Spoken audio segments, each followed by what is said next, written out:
Hey YouTube, what's up everybody? This is International Master Joe Banawo and I'm so excited to start a new series. This time it's going to be in English and the opening is going to be the beginning of our series of E4 repertoire with the white pieces. It's going to be exciting, it's going to be dynamic, it's going to be energetic, and you're going to love it.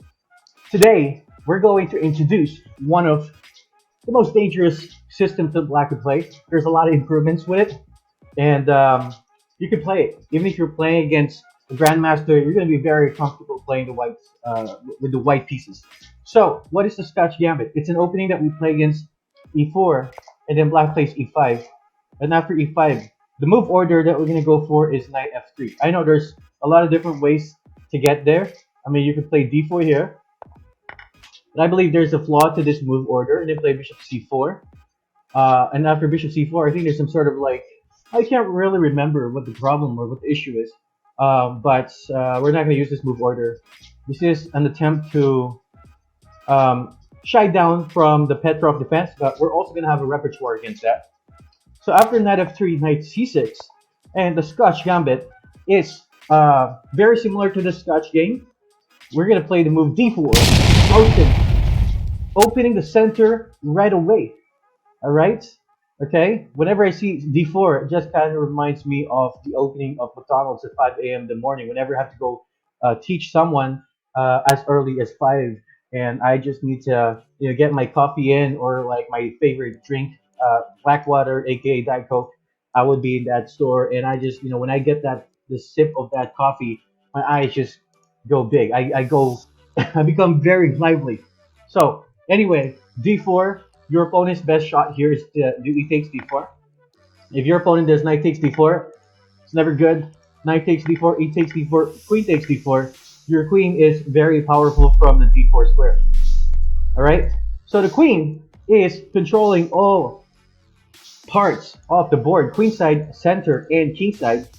While black, on the other hand, he doesn't have any center control, and he lacks development. So I could think of the most common way for black to continue here is like queen f6, but you could just play e5, dominating the center, queen b6, queen takes b6, going to the end game with more space, better pawn structure, and then you could carry on by playing knight c3 with the idea of knight d5, already a better position for white, um, due to all those factors that we mentioned earlier. Um, they could also try to play d6 here, but when they go d6, let's say for example your opponent played this way, I just would love to grab the space now with c4, what you call the Maroczy bind.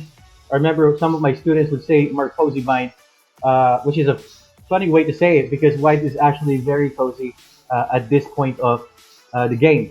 So after c4, the play could continue with like knight f6, knight c3, bishop e7, bishop e2, castles, castles, and the guy who has a lot more space will have better chances of attacking and pressuring.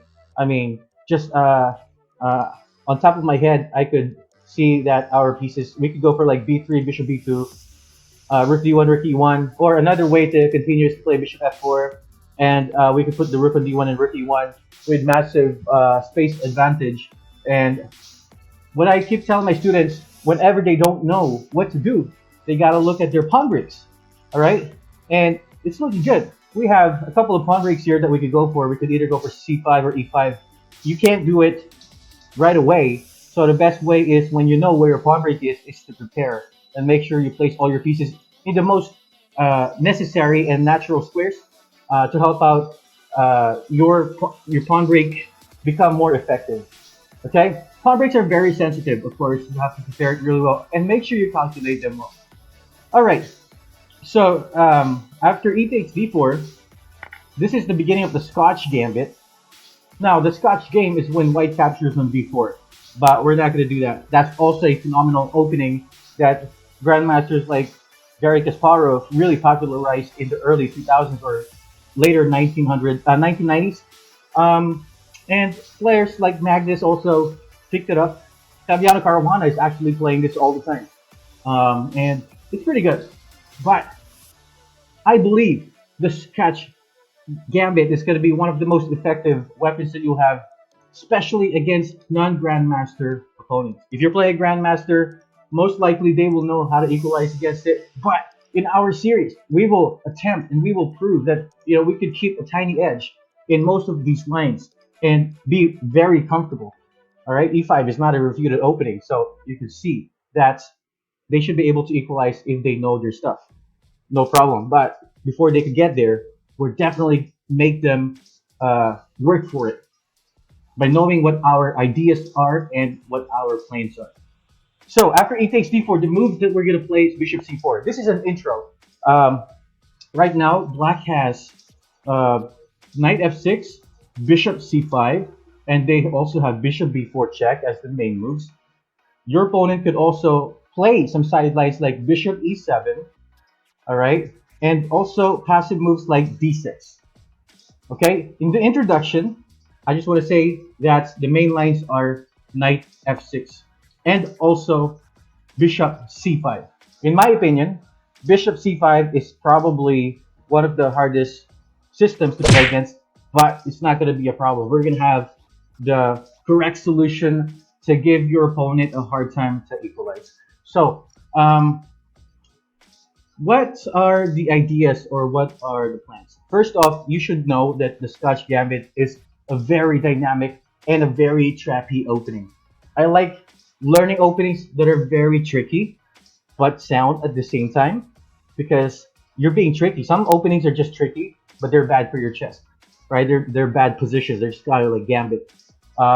What you call cheapos, all right? Cheapos are like, you know what? Maybe if he doesn't know what he's doing, then he could fall for it. But if they know what to do, then you're worse.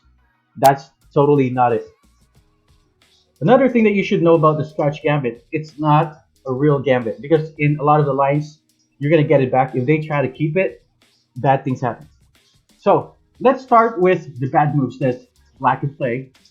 Black could play the move Bishop b4 check and Bishop e7 and Bishop c5. These are all, excuse me, these are all the bishop moves.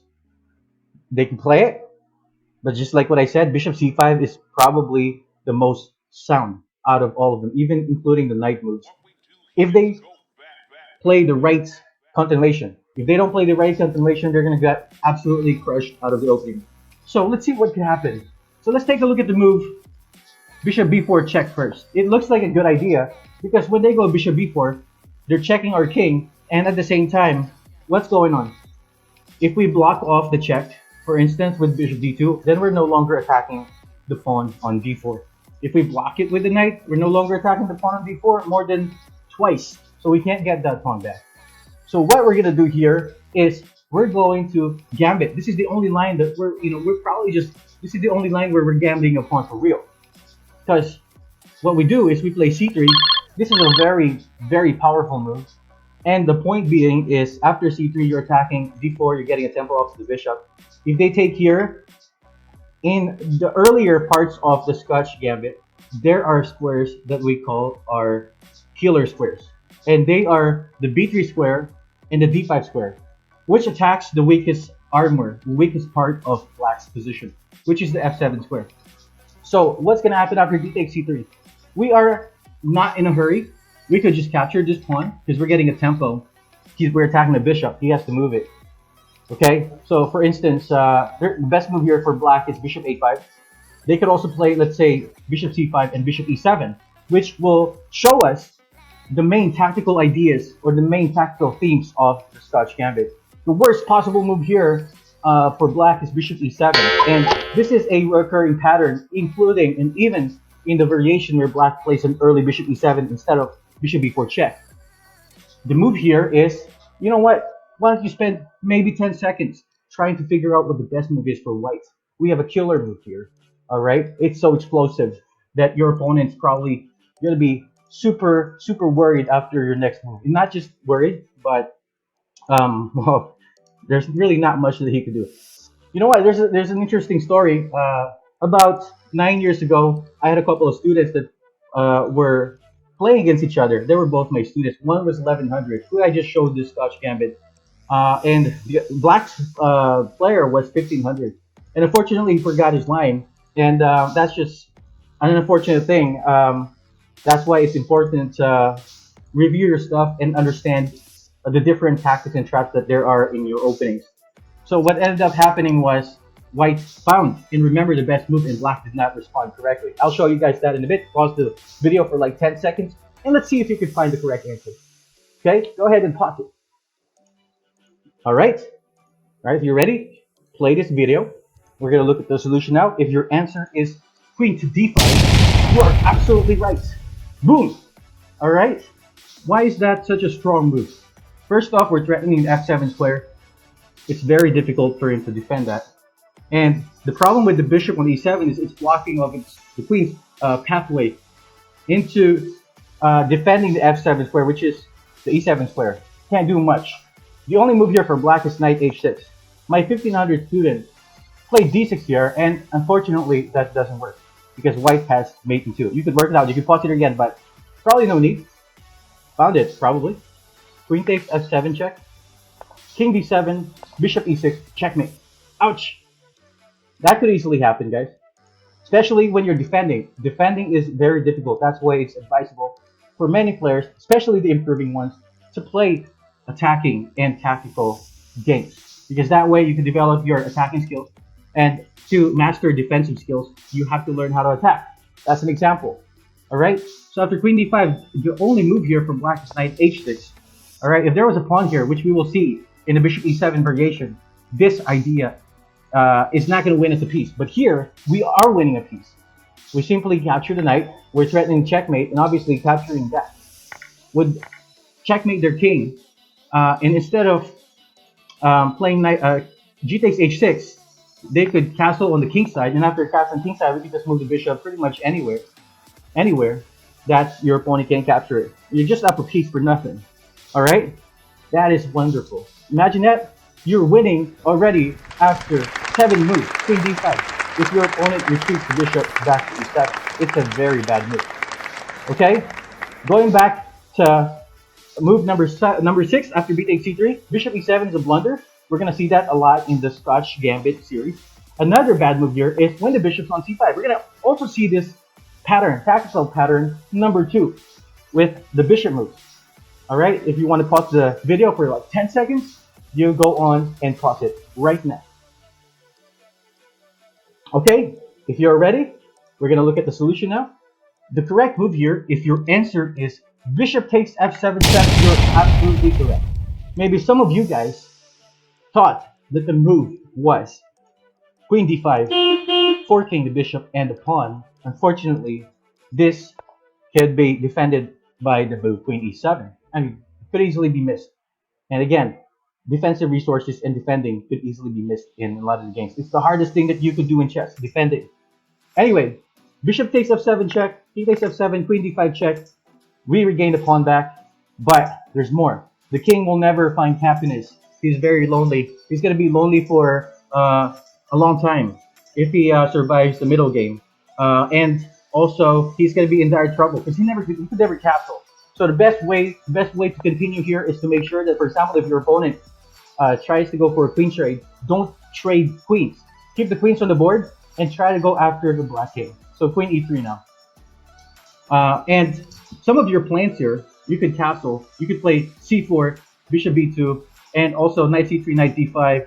You could start dominating the center first, and then you could slowly transfer your attack to the king side, which is a very important and simple fundamental of chess on when to start attacking on the side of the board. Remember, you need to start dominating the center first before you start transferring your attack to the side of the board. You'll be more effective that way, and you are lessening the risk of your opponent getting counterplay if he has very active pieces on the chessboard. So the move bishop b4 check. Here after b takes c3, we have b takes c3, and again the best move for black here is bishop a5. I just want to check out the move queen f6. I know this has been played a few times, and I know queen f6 is not supposed to be good here because the move is supposed to be bishop g5. Oh, okay. Ooh, this is delicious.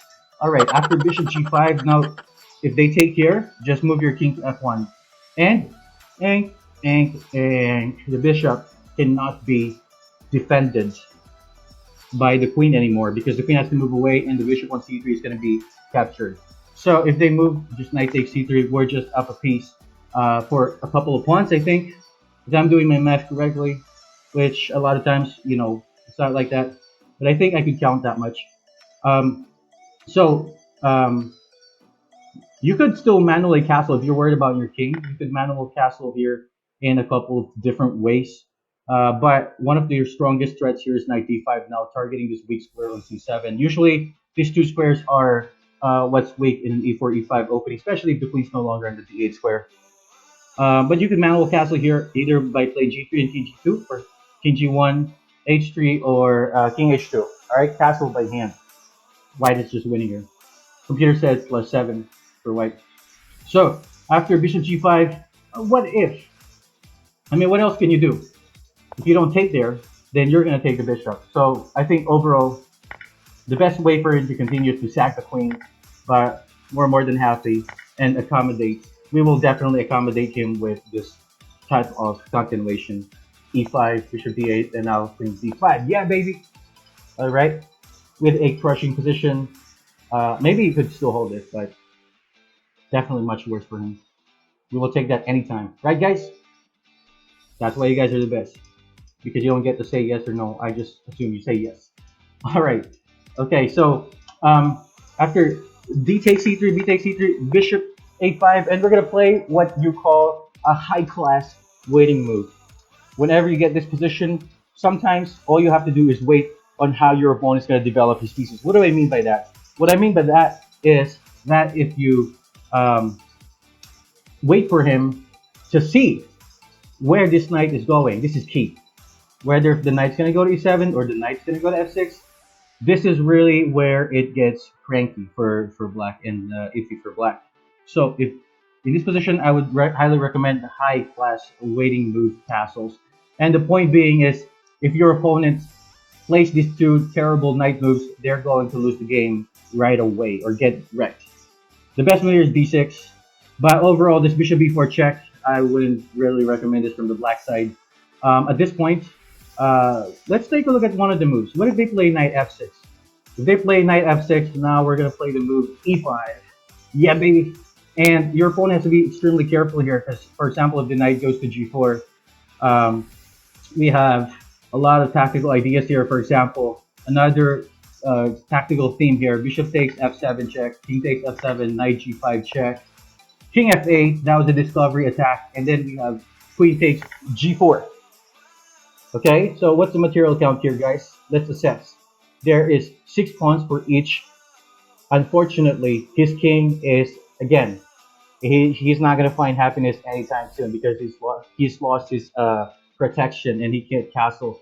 And even if he could somehow manually castle, he's still wide open. If he takes here, queen f5 check, for example, he is up a pawn now. However, we have this tactical idea now, and he's forced to go queen f6 because we're also forking the king and the knight. All right, this is dangerous. Going to knight g4. That's a pattern that you will see a lot in the Scotch Gambit. The knight moves are always very dangerous for black. Another knight move here that's dangerous is knight e4. If you want to pause the video for like 5 to 10 seconds, you go ahead. Okay? Alright? And see if you could find the correct move for white. And a lot of these variations you could. Alright, pause it if you want to. If not, and you're ready to go, unpause it, and we're going to look at the solution. If your answer is queen d5, you're absolutely right. That is forking the knight and the pawn on f7. One could argue that bishop takes f7 is also good. However, you are just getting a much better or crushing position. But the other one, not only are you getting a crushing position, but you're also getting a crunching position. Crunching and crushing because you're winning the knight on e4, you're attacking the f7 pawn. Totally awesome. All right, guys. So instead, that's just pretty much resignable. He's losing a knight. And if they move the knight back to g8, and now, remember what I said, these are the killer squares. Alright, we could play the move queen b3 now, instead of queen d5. The idea is to torture, the pressure, the f7 square, and if they go queen e7, we have bishop a3, and there's a lot of tactics, guys. There's a lot of tactics in the Scotch Gambit, and this is why I'm gonna highly recommend it for any level, from basic to even international master grandmasters, for them to play the Scotch Gambit. we're gonna have high level analysis that everybody could dissect and understand what the plans are, what the tactics are, what the themes are. All you have to do is keep reviewing and keep going over the themes and the ideas over and over and over again so I can get extra views. Thank you guys. I know you can't resist that. But let's keep going.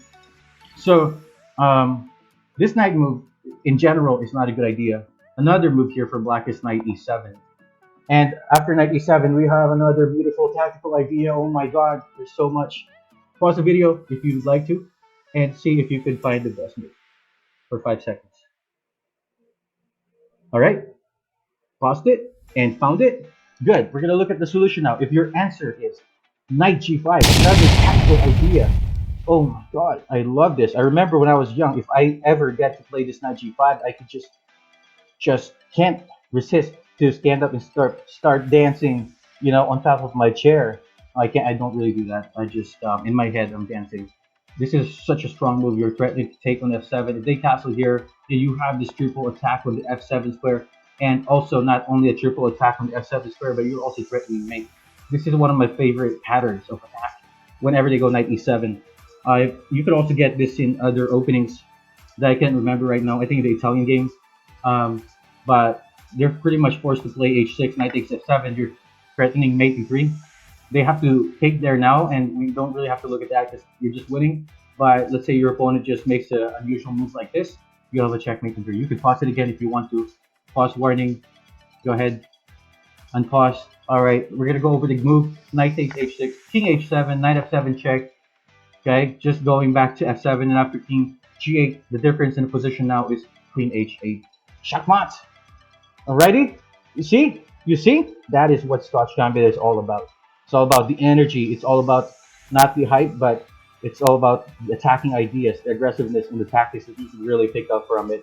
Okay? If you're liking it so far, let your friends know. And don't forget to subscribe in our videos. I'm going to ask you to subscribe again later. But I am very confident that after you go through this series, that you will be confident enough to play this against any type or any level. Alrighty? So, last but not the least here in this variation is the move d6. That's the best move. Then after the move d6, we're going to play the move queen b3. Killer square. Alright? We have another killer square here, either d5 or b3. Now, after queen b3, you're pressuring. This is usually the weakest armor in black's position. And he has a couple of ways to defend it. Obviously, knight h6, you should know by now. We could just take that, and f7 is hanging. If they play queen f6, we have the move, as far as what I could remember, either after queen e7 or queen f6, our idea is we're going to play e5 at some point. I just can't remember right now. We're going to double check whether we could play e5 now immediately. I think you could play e5 now immediately, regardless of what he does. And the point is, if your opponent takes with a pawn, and now you could continue with rook e1, and after rook e1, we are threatening to take an e5 followed by queen b5 check. This is already crushing for white. Let's say, for example, if they play knight e7, now you have more ideas like bishop g5. Let's say queen g6 to try to hold on to this guy.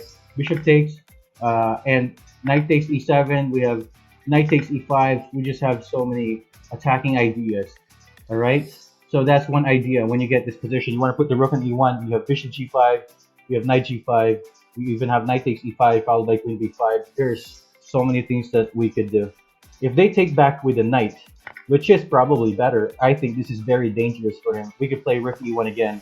And if they're carelessly playing this move, again, we have this idea. Please remember this concept and make sure that you master this before you move on to the next bid. And if they try to just move away, let's say queen g6, we could just take this guy, open the e-file, and it's a very good idea if you have the latent development when you're castled to start going after the black king. C takes d5, C takes d6 rather, knight g5, for example, knight h6, and then we have this powerful check. He has to lose his castling ability just for a cost of, we're only down a pawn, guys. This is unbelievable. This is like dream come true.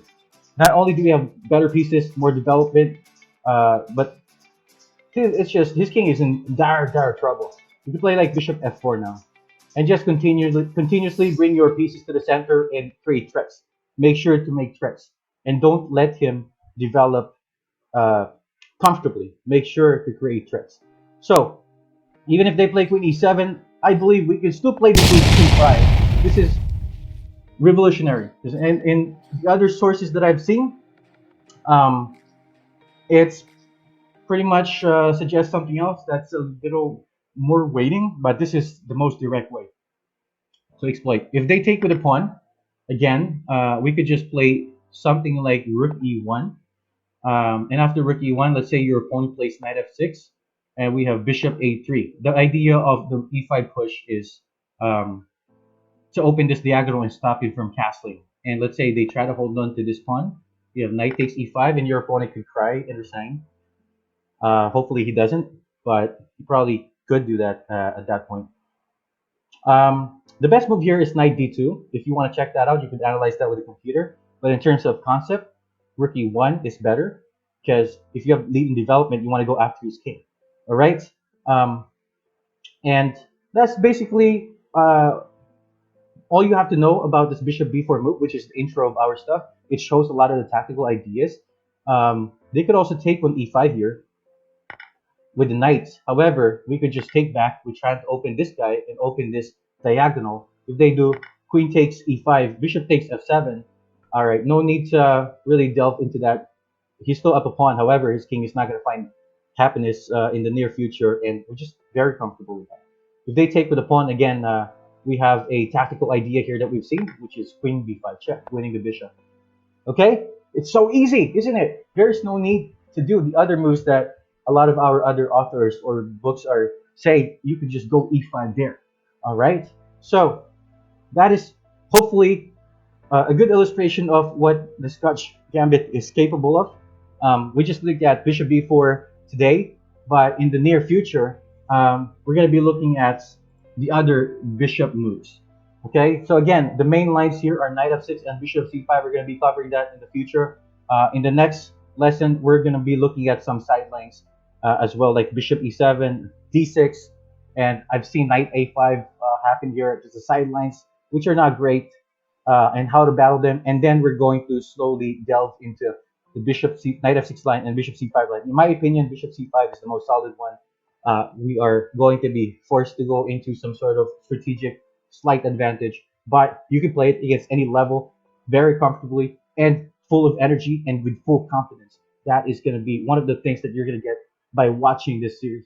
All right, if you guys enjoyed that this lecture, and you gained a lot of new knowledge and even got to practice your tactics, please don't forget to like and subscribe. Please let your friends know, and I'm very excited about this project. This is going to be one of our first English vids on Rising Phoenix Chess Academy in a while. So yeah, I'm excited. And if you have any comments, questions, please let us know and comment below. All right, you guys have a good one. All right, goodbye. Peace out.